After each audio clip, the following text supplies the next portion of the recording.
going to play college golf at Lincoln Memorial University, which is a Division II school in Tennessee, where the women's golf coach is her big sister, Rachel. So, oh, wow. Congrats to Rachel and Sophie Gray. I talked to mom and dad a little bit and wrote a nice, hopefully a nice story about the family, a real golfing family that everybody in 1A golf up in Becker has gotten to know, with those kids being out there and mom and dad running around the course for 10 years in a row. So good for them.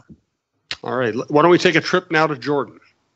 Yeah, down to Jordan, where that 2A golf tournament was. It also was the site for 1A baseball.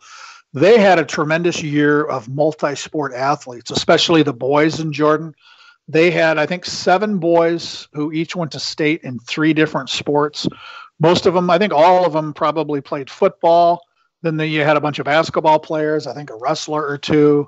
And then Thomas Gutzmer, a junior, he went to state in football, basketball, and golf. And as somebody from Jordan said, it's not that often that one of your best offensive linemen is also your best golfer. But I found him on the putting green before he played the first day down there. His dad's the golf coach at Jordan. Thomas has kind of grown up on golf courses. He works at the Ridges at Sand Creek, the great course in Jordan that hosts the 2A state tournament. Yeah, he works out there. So I was talking to him on the putting green. You know, he was going to tee off at 1:30. We're probably out there at 9:30 or 10. The girls were all off the tees. The boys really weren't warming up yet. And he was the only one on the putting green. So I went out and introduced myself, and we started the chat. So the kid was going to tee off in the state tournament at 1:30. At 6:30 that morning, he was in the weight room working out with all these other multi-sport athletes. So that's a full day for him. But yeah, it was really fun to write about, these kids in Jordan who are 3-sport athletes, and so many of them go into state in 3 different sports. That says a lot about how they do things in Jordan. That's cool. And we've talked about many times the stories about how if you want to be a successful athlete down the road, play multiple sports in high school, do not specialize. Yep. Yeah, that's what all these big time college coaches say that, people who, trainers, they all know that burning yourself out in one sport physically alone isn't good for you at a young age. And then just the social experiences you have being on different teams, it's great for everybody. Absolutely. Let's talk about some national track news. Yeah, we've talked several times on here about Julia Fixon from Mounds View High School, the best pole vaulter in Minnesota high school history. So she set the state record in the pole vault, 13.9, like the first indoor meet of the spring. At the state tournament, she moved up a little bit, 13.11, I think it was, 13.9 and a quarter. So this last weekend, she was at the USA Track and Field Junior Nationals at the University of Indiana. All she did was go 13.11 and a quarter, finished 3rd. She would have finished 2nd, but she had more misses than the 2nd place finisher. And the 2 pole vaulters who finished ahead of this high school junior have both completed 1 year of college. So they're 2 years older than her, and they were from Virginia Tech and Michigan State. And the kicker here is Julia is going to, with that finish, she qualified to be a member of the U.S. junior team at the Junior World Track and Field Championships in July in Finland. She gets a trip to Finland out of this. And the kid's got another year of high school left. So, her goal, she told me this year, was 14 feet before she's done with high school. Well, she went 13.11 and a quarter at this national meet in Bloomington, and she may get 14 feet in Finland this summer. So good for her. She'll be the superstar of high school track in Minnesota next season, and pretty excited about that. That's awesome. Let's buzz through a few more categories before we wrap up Preps Today with John Millea. Again, you can find all the shows covering all the major sports in Minnesota, including the new Cheryl Reeve show and our business show, Throw the Boss Out. It's all at talknorth.com. This, of course, is our prep show on the network. Hashtag thank the media. You don't see that every day, John. No, the hashtag thank the media statement was something I started sitting at Target Field on Saturday. At all these state tournaments, I see so many of my friends from around the state, newspaper people. Some of them are weekly newspaper people, but they do such a great job. Radio people, TV people, website people. So I thought, let's just get a little campaign going, see what happens. I just basically asked everybody on Twitter, give a shout out to the people who cover your kids and your teams and your school and your local area, and use the hashtag thank the media. And so that was Saturday afternoon, and here we're recording this on Tuesday. It's still going pretty strong. I still see hashtags from coaches and schools and parents and kids. And these people work so hard, to cover, some of them cover maybe one school. Some of them cover 30 schools. And every job's a little different, but they do such a great job. They're so committed. And it keeps us young. That's what all of us old timers say, hanging out with high school kids. It keeps us young. We have more fun than anybody. And a little bit of recognition is certainly deserved. So hashtag thank the media.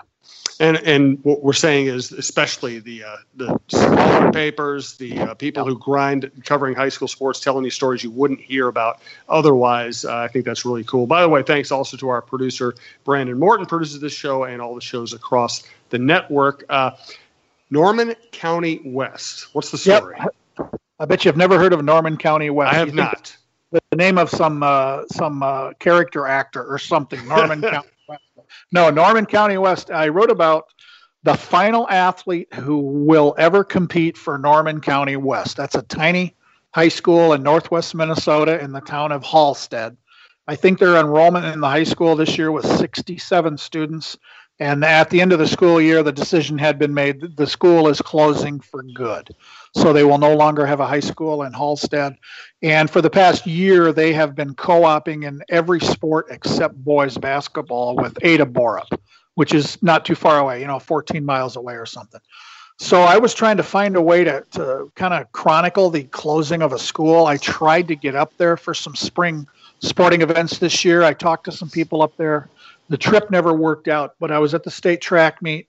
I knew Ada Borup, Norman County West, wasn't playing at state in football or softball. They didn't have any golfers at state.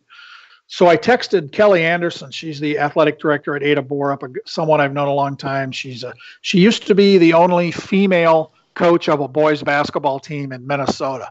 That's how cool Kelly Anderson is.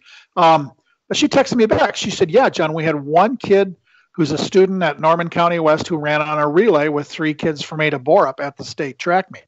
And he happened to be there. They had run the day before, but the young man's name is Vertus Barber, just finished his sophomore season at Norman County West. He was on their 4x100 team, which did not advance to the finals. But that makes him the final athlete ever to compete for the Norman County West Panthers. So when school starts in the fall, most of these kids from Norman County West will be going to school at Ada Borup. There'll still be an elementary school in Halstead, and you can read more about that and kind of hear from Vertus Barber if you go to John's Journal and scroll down a little bit. I just was trying to just put a kind of a nice ribbon on a great school. I've seen a lot of teams from Norman County West over the years, and there's been a high school in that town for, who knows, 80, 90, 100 years under different names. And it's kind of sad when they lock the door for the last time. Thankfully, they will keep an elementary school. And then I think that's K through 5 and 6 through 12 kids are going to go to Ada. And I feel lucky to kind of know enough people to figure out who was the very last one. And then he happened to be, 100 feet away from me. And I introduced myself to him and we had a nice chat, took a picture of Vertus. And so thanks to everybody at Norman County West and Ada Borup for helping me out there. Food of the week. Yeah, this one's a blockbuster, Jim. This is the end. This is a great exclamation point on the food of the week trend here. So I'm up at the ballpark in St. Cloud watching state baseball quarterfinals up there. You go to the concession stand, they not only have a pretzel, they have a pretzel that's got cheese stuffed inside it. And they warm that baby up. So you've got a pretzel with a melted cheese inside it. It was a life-changing event for me. And so I tweeted about it and went kind of nuts on that. Said, I'm moving to St. Cloud just for this one reason. I'm now moving to St. Cloud. My wife overruled me on Twitter a little later. She said, I ain't moving to St. Cloud for pretzels, buddy. So that we tamped that down. But then somebody who was there the next day had the same thing, but they went another step. They got the stuffed cheese pretzel and ordered an extra cup of cheese to dip the stuffed cheese pretzel into. I can't even wrap my head around that. But that's it's been a great year for pretzels and cheese, and the last one of the year was Major League, man, with cheese on the inside of the pretzel. Man, how much does the pretzel with cheese cost, and how much does the defibrillator cost? Well, here's a comparison. If you go to a state tournament or any event at the University of Minnesota, you get the Big Ten prices. I think the pretzel with cheese there is maybe $7.50 because they charge like $1.50 for a cup of cheese. I think this stuffed cheese pretzel in St. Cloud was $3.50. Wow. And it was the best one I've had all year. I may never eat another pretzel unless I'm in St. Cloud, but wait a minute, I'm going to eat a lot more pretzels no matter where I go. Let's wrap up this edition of Preps Today with John Millea with Road Trip of the Week. Thanks again to everybody who listens at talknorth.com. Download if you can. Patronize gourmetparlorpizza.com if you can, or if you have any fundraising needs. Thanks again to Brandon Morton, our producer. Road Trip of the Week, John. Yeah, this is maybe kind of fitting. The final road trip of the school year was my road trip home from Target Field on a Monday afternoon. Mm-hmm. Anybody who's been on 35W south of downtown Minneapolis knows it's a war zone. Yes. Roads are, ramps are gone, bridges are gone, lanes are gone. And I got downtown okay, at 10:30 Monday morning. But coming home at 4:30 or 5 o'clock, I thought, okay, I'm going to avoid that. I'm going to be smart. I'm going to take 394 west to Highway 100. I live in the south suburbs, so I'm going to go 394 west, Highway 100 south to the crosstown or 494. Yeah, it didn't quite work out that well. I was checking my miles and how much time I had been on the road. So in half an hour, I traveled 4 miles from Target Field. 4 miles in half an hour. And then I finally made it home, which is normally a 30-minute drive. This one took 90 minutes. So that is what summer rush hour driving is going to be like. And the best, maybe the worst part of this whole thing, when I'm coming home from the high school league offices, which are in Brooklyn Center, I generally would come on 94 through downtown and then get on 35W and shoot south. Well, the ramp from 94 to southbound 35W is closed for 3 years. I know. I saw that. Good Lord. I don't get it. I really don't get it. You were always, 3 years. No ramp. I don't know what your other option is, but we'll do what we have to do. When it's all done, it's going to be great. It's part of living in America. We have great roads, but sometimes they need to be fixed and replaced and improved. But man, I feel sometimes I wish I lived in a little town in outstate Minnesota where there might be one stoplight. It's easy to get around because if I'm going to downtown Minneapolis, especially at rush hour coming in or going, it's bad. So I hate to end the show on a bummer, but man, traffic is no good. Well, I know you drive a sponsored car, but I think what you need is a sponsored hovercraft.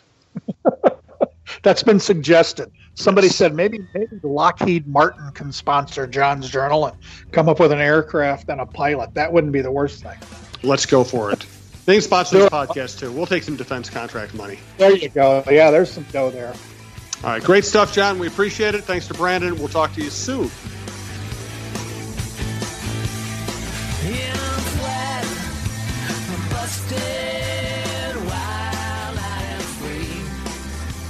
Couldn't get arrested if I tried.